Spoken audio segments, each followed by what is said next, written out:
जी अस्सलाम वालेकुम व्यूवर्स, मैं हूं असदुल्ला बहरिया टाउन कराची से and I am the part of Bahria experts.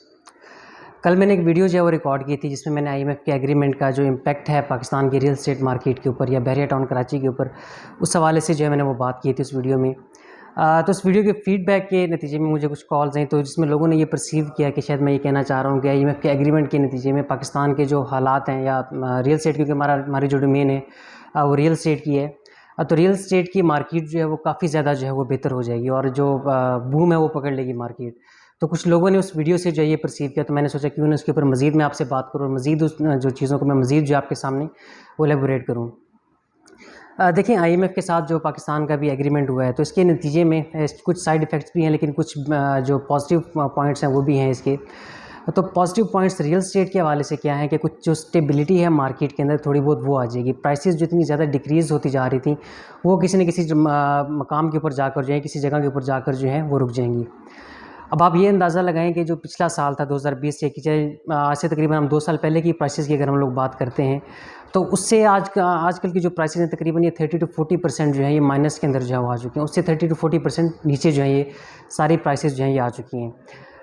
अब ये प्राइसेस आईएमएफ के साथ एग्रीमेंट ना होने की वजह से यहाँ तक आई हैं। तो अगर आप ये सोचेंगे आईएमएफ के साथ एग्रीमेंट जब पाकिस्तान को हो गया तो उसके बाद ये मज़ीद नीचे जाने की बजाय एक जगह पर या तो रुक जाएंगी या ये ऊपर जो है हो जाएंगी। और रियल एस्टेट के अंदर आपको जैसे मालूम है कि पूरी दुनिया में ये चलता है इस तरह से कि आप कभी भी रियल एस्टेट के अंदर ना आप कभी कोई बॉटम प्राइस जो उसको आप पकड़ सकते हैं, ना ही आप पीक प्राइसेस जो है ना उसको आप जो है वो पकड़ सकते हैं। यानी कि अगर आप ये सोचेंगे आप बिल्कुल बॉटम प्राइस के ऊपर आप कोई चीज़ पकड़ेंगे और उसके बाद आप उसको बिल्कुल पीक के ऊपर जाकर आप उसको सेल करेंगे तो ऐसा जो है वो बहुत कम जो है वो देखने को मिलता है। कोई 2 आउट ऑफ 100 जो है इस तरह के केसेस होते हैं, अदरवाइज़ जो है आपको कुछ ना कुछ कुशन जो है वो देना ही पड़ता है मार्केट को। तो इस हवाले से तो ये एक जो है वो प्लस पॉइंट है। लेकिन ऑन दी अदर हैंड जो इन्वेस्टर्स की अगर हम लोग बात करें तो एक कड़वा सच है ये पाकिस्तान के हवाले से हमारी जो आजकल के हालात चल रहे हैं कि इन्वेस्टर्स जो हैं वो रियल एस्टेट के या बहरिया टाउन ही क्या वो पाकिस्तान के अंदर ही इंटरेस्टेड जो है ना वो नहीं है। वो पाकिस्तान से बाहर अपना पैसा जो है वो लेकर जा रहे हैं, पैसा भी वो बाहर लेकर जा रहे हैं और ख़ुद भी जो है ना वो बाहर शिफ्ट हो रहे हैं। मोस्टली जो है इस तरह के इन्वेस्टर्स जो हैं इन्वेस्टर या जिन लोगों के पास पैसा है जो इन्वेस्टमेंट्स जो है वो किया करते थे पाकिस्तान के अंदर वो रियल एस्टेट में या किसी भी और इंडस्ट्री के अंदर, तो वो लोग जो हैं वो बाहर जा रहे हैं। तो ये तो एक कड़वा सच जो है ये लोगों के सामने। और कुछ इन्वेस्टर्स जो हैं उन्होंने वो रियल एस्टेट की बजाय वो बैंक्स के अंदर जो है वो इन्वेस्टमेंट कर रहे हैं। और उसकी वजह जो है वो इंटरेस्ट रेट आज मैंने भी थोड़ी देर पहले मैंने चेक किया तो 22% के ऊपर जो है वो पाकिस्तान का इंटरेस्ट रेट इस टाइम जो है वो चल रहा है। तो जब इतना ज़्यादा इंटरेस्ट रेट होगा तो कौन कौन बंदा आकर जो है रियल एस्टेट के अंदर इन्वेस्टमेंट करेगा। तो इस तरह के इन्वेस्टर भी जो हैं वो बैंक्स के अंदर जो है इन्वेस्टमेंट कर रहे हैं। तो इस आईएमएफ के एग्रीमेंट के नतीजे में फ़ायदा जो है वो किस तरह से होगा रियल एस्टेट मार्केट को, इसको आपने दोबारा से जो है एक दफ़ा समझना है कि वो इन्वेस्टर्स जो कि डिफ़ॉल्ट के ख़तरे की वजह से, कि अगर पाकिस्तान डिफ़ॉल्ट कर जाता है तो डिफ़ॉल्ट की वजह से जो लोग इन्वेस्टमेंट नहीं कर पा रहे थे वो लोग जो हैं वो मार्केट के अंदर आकर वो लोग इन्वेस्टमेंट जो है ना वो करेंगे। एक तो डिफ़ॉल्ट वाले करेंगे और दूसरा जिन लोगों ने डॉलर्स के अंदर इन्वेस्टमेंट जो है वो की हुई थी तो वो डॉलर से पैसा बाहर निकाल कर वो रियल एस्टेट के अंदर इन्वेस्टमेंट करेंगे। डॉलर से पैसा क्यों निकालेंगे? एक तो रीज़न ये है कि उसकी प्राइसेस जो है ना वो नीचे आएंगे और कहीं ना कहीं जाकर स्टेबल होगा। अभी जो हमारे मौशी माहिरीन है वो ये कह रहे हैं कि जो डॉलर की प्राइस होगी वो तकरीबन 270 से लेकर 275 के ऊपर जाकर जो है वो स्टेबल जो है वो हो जाएगी। इससे ये ऊपर या नीचे जो है ना वो नहीं जाएगी। 275 तक जो है डॉलर आएगा और इसके ऊपर जाकर जो है ये प्राइसेस इसकी स्टेबल हो जाएंगी। और अभी आईएमएफ का जो एग्जीक्यूटिव बोर्ड का जो इजलास है वो भी होगा तो उसके बाद जाकर हमारी जो पहली इंस्टॉलमेंट है वो रिलीज़ होगी और ये टोटल जो है तकरीबन 3 क्वार्टर्स के ऊपर जो है आईएमएफ का एग्रीमेंट जो है ये चलने वाला है। तो इससे मार्केट जो है अब वो जाएगी कहाँ पर? मार्केट जब बेहतर हो गया, मार्केट की जो बेहतरी की निशानी होगी वो इलेक्शन के बाद जाकर मार्केट जो है वो बेहतर होगी। जब इलेक्शंस होंगे और थोड़ी सी पॉलिटिकल स्टेबिलिटी जो है वो आएगी। इकोनॉमिक स्टेबिलिटी तो थोड़ी बहुत जो है वो आ गई, लेकिन जब तक पॉलिटिकल स्टेबिलिटी नहीं आती, जब तक नई गवर्नमेंट नहीं आती, इलेक्शंस नहीं होते, जो कि होते हुए नज़र भी आ रहे हैं कि तकरीबन 1 महीना जो इस गवर्नमेंट का रह गया और उसके बाद जो इलेक्शंस की तरफ जो है वो जाएंगे ये लोग। तो इलेक्शंस के बाद जो है मार्केट थोड़ी सी वो बेहतर होगी जब स्टेबिलिटी आएगी। और पहले हम लोग ये बात किया करते थे कि इलेक्शन होंगे, नई गवर्नमेंट आएगी, नई गवर्नमेंट के आने के बाद उसकी पॉलिसीज़ को जो है वो देखा जाएगा, पॉलिसीज़ के बाद जाकर जो रियल एस्टेट की मार्केट बेहतर होगी। तो ये बातें जो है अब थोड़ी सी जो है वो पुरानी हो चुकी हैं। उसकी वजह क्या है?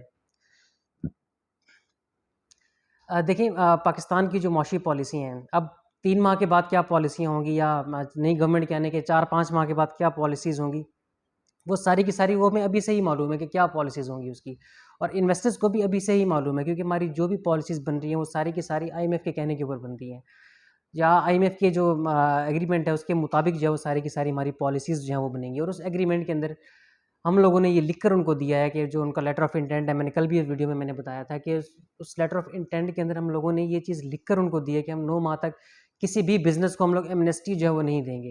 यानी कि कोई भी कोई कुशन जो है हम किसी एमनेस्टी के हवाले से, टैक्स एमनेस्टी के हवाले से, वो हम किसी भी इंडस्ट्री को जो है वो नहीं देंगे। तो ज़ाहिर है कि वो रियल एस्टेट को भी नहीं मिलेगा। तो जो हालात पहले थे रियल एस्टेट के, जो एमनेस्टी देने की वजह से 2020 और 21 के अंदर मार्केट इतनी बूम कर गई थी, तो वो चीज़ें अब जो है वो शायद जब तक हम आईएमएफ के एग्रीमेंट के अंदर हैं तब तक ये चीज़ नहीं होने वाली। जब एग्रीमेंट से हम लोग बाहर जाएँगे, एग्रीमेंट कंप्लीट होगा, तो उसके बाद जाकर जो है शायद हम कोई एमनेस्टी या इस तरह की कोई स्कीम जो है गवर्नमेंट वो दे पाए। तो आने वाली गवर्नमेंट चाहे किसी की भी हो, किसी भी सियासी पार्टी की गवर्नमेंट हो, वो कोई भी टैक्स एमनेस्टी जो है वो नहीं देने वाली। तो ये चीज़ का पहले ही हमें अंदाज़ा है। तो सिर्फ जब इलेक्शन होंगे, इलेक्शन के बाद ही मार्केट जो है आपको वो बेहतर होना जो है वो नज़र आएगी। और इसके अलावा कुछ और चीज़ें हैं जो कि बाकी रियल एस्टेट को तो बाकी रियल एस्टेट के बारे में तो मैं नहीं कह सकता, लेकिन बैरिया टाउन कराची को जो है वो बहुत ज़्यादा फ़ायदा देंगी। वो ये है कि बैरिया टाउन के अंदर, जैसे मैंने कल वीडियो के अंदर मैंने आपको कुछ प्रीसेंस जो है मैंने वो बताए थे कि प्रीसेंस 27 है, 10 ए है, और कुछ हद तक जो है वो 11 है, इकबाल विलास हैं।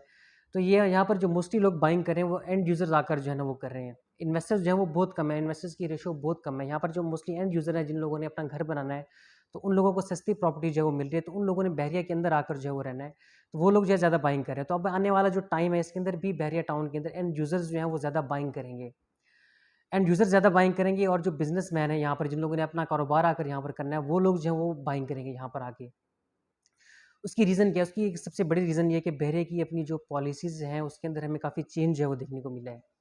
अभी रिसेंट टाइम के अंदर आप आज से तकरीबन 5 या 6 माह पहले अगर आप लोग जाते हैं, 5-6 माह पहले अगर आप लोग जाकर देखें, तो बहरिया टाउन कराची के अंदर सिर्फ़ एक जो है वो स्पोर्ट्स कॉम्प्लेक्स मौजूद है, जो कि प्रीसिडेंट 2 के अंदर था। लेकिन उसके बाद देखते-देखते 5 से 6 माह के अंदर बहरे ने तकरीबन कुछ 7 से 8 नए स्पोर्ट्स कॉम्प्लेक्सेस जो हैं वो यहाँ पर जो है वो बना दिए हैं। और इसके अलावा कुछ पॉलिसीज़ बहरिया ने और जो है वो चेंज की हैं, कि जैसे आपने अभी रिसेंटली सुना होगा कि आउटडोर डाइनिंग जो है वो अलाउ कर दी, और इसके अलावा जो बिज़नेसेस वगैरह हैं, जो कमर्शियल शॉप्स हैं यहाँ बहरिया के अंदर, तो उसको बहरिया ने अलाउ किया कि आप 24 घंटे जो है वो आप उसको ओपन जो है वो कर सकते हैं। अपनी अपनी कन्वीनिएंट के हिसाब से आप उसको जो है वो ओपन कर सकते हैं। बहरे की तरफ से कोई रिस्ट्रिक्शंस जो है आपके ऊपर वो नहीं लगाई जाएगी। तो अब ये आप थोड़ा-सा ये देखें कि पाकिस्तान की जो हालात हैं, और अभी रिसेंटली जो मौजूदा ये गवर्नमेंट है, इन्होंने एक पॉलिसी जो है नई निकाली थी कि आपने जो आपकी मार्केट्स हैं वो तो रात 8 बजे जो है आपने वो बंद कर देनी है। 8 बजे जो है सारी मार्केट्स जो है वो शट डाउन हो जाएँगी।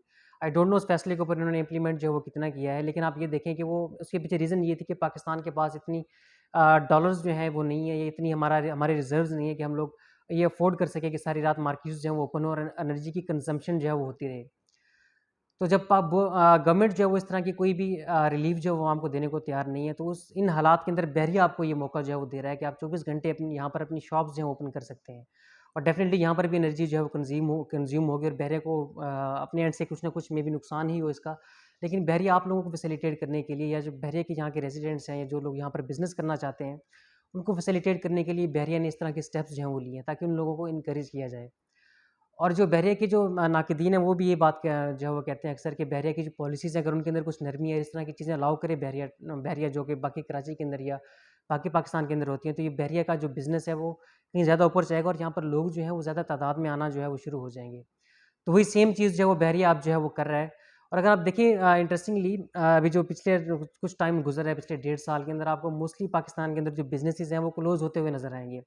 शॉप्स जो हैं वो मोस्टली जो है क्लोज़ होती हुई आपको जो है वो नज़र आएँगी बाकी पाकिस्तान के अंदर। लेकिन आप बहरिया टाउन कराची के अंदर अगर आप आकर देखेंगे, तो आप बिल्कुल आपको सरप्राइज़ आप होंगे, या आप हैरान होंगे। और हमारे लिए भी ये चीज़ जो है वो काफ़ी एक हैरान-कुन है कि यहाँ पर नए बिज़नेसेस जो हैं वो ओपन हो रहे हैं। और इसी पिछला जो 1.5 साल है, जो एक मुश्किल टाइम जो हम लोगों ने गुज़ारा है, पूरे पाकिस्तान ने जो मुश्किल टाइम गुज़ारा है मुआशी तौर पर, तो उसके दौरान ही यहाँ पर नए बिज़नेसेस जो हैं वो ओपन हो रहे हैं, और बिज़नेसेस भी इस तरह के जो ब्रांचेज़ जो हैं वो यहाँ पर ओपन हो रही है। आप जाएँ, आप 10 ए के अंदर अगर आप लोग जाएँ, 10 ए ओल्ड कमर्शियल के अंदर जितने भी बिज़नेसेस खुले हुए हैं इस टाइम, वो मोस्टली जो है वो ब्रांचेज़ वहाँ पर जो है ओपन हुई है, नए बिज़नेसेस वहाँ पर जो है ओपन हुए, और इन्हीं पिछले ही तकरीबन 1 साल के अंदर जो है वहाँ पर 10 ए ओल्ड कमर्शियल के अंदर बिज़नेसेस जो हैं वो नए ओपन हुए हैं। इसी तरह से मिडवे के अंदर आप लोग जाएँ, मिडवे के अंदर भी काफ़ी ज़्यादा नए बिज़नेसेस जो हैं वो ओपन हुए हैं। और कुछ क्लोज़ भी हुए हैं, काफ़ी ज़्यादा काफ़ी शॉप्स जो हैं वहाँ पर वो क्लोज़ भी हुई हैं, लेकिन नए बिज़नेसेस भी अच्छे खासे वहाँ पर जो है वो आए हैं मिडवे कमर्शियल के अंदर। और इसी तरह से आप लोग एक सुपर मार्केट के अंदर आ जाएँ, वहाँ पर भी जो है वो नए बिज़नेसेस ओपन हुए हैं और वहाँ पर भी ब्रांचेज़ ही ओपन हुई हैं। ब्रांचेज़ से ये मुराद है जो लोग ऑलरेडी बहरिया टाउन के अंदर बिज़नेस कर रहे हैं, उन लोगों ने अपनी ब्रांचेज़ यहाँ पर जो है ओपन की हैं। और सेम केस जो है वो बैरिया हाइट्स के अंदर जो ग्राउंड फ्लोर की शॉप्स हैं, वहाँ पर भी आप लोग देखें, वहाँ पर भी 1 साल के अंदर-अंदर तकरीबन जो शॉप्स हैं वहाँ पर, वो ओपन हुई हैं। और वहाँ पर भी जो एक ही ओनर है, उसके मल्टीपल बिज़नेसेस आपको बैरिया हाइट्स के अंदर जो है आपको वो नज़र आएँगे। तो ये सारी चीज़ें जो है ऑन द रिकॉर्ड है, अगर किसी को इस बात पे यकीन ना हो तो आप मेरे पास आएँ, मैं आपको खुद जो है वहाँ जाकर मैं विज़िट क जो है आपको मैं करवाता हूँ और आप लोग खुद भी जाकर विज़िट करें, जो वहाँ के ओनर्स हैं, उनसे आप उनका एक्सपीरियंस जो है बैरिया में काम के हवाले से आप वो पूछ सकते हैं। तो वो लोग जो है वो खुद ही आपको बताएँगे। तो ये कुछ इस तरह के साइन्स हैं कि जहाँ पर बहरिया के अंदर जो एंड यूज़र्स हैं, उन लोगों ने आकर यहाँ पर जो है वो रहना है और उन लोगों ने अपना बिज़नेस यहाँ पर करना है।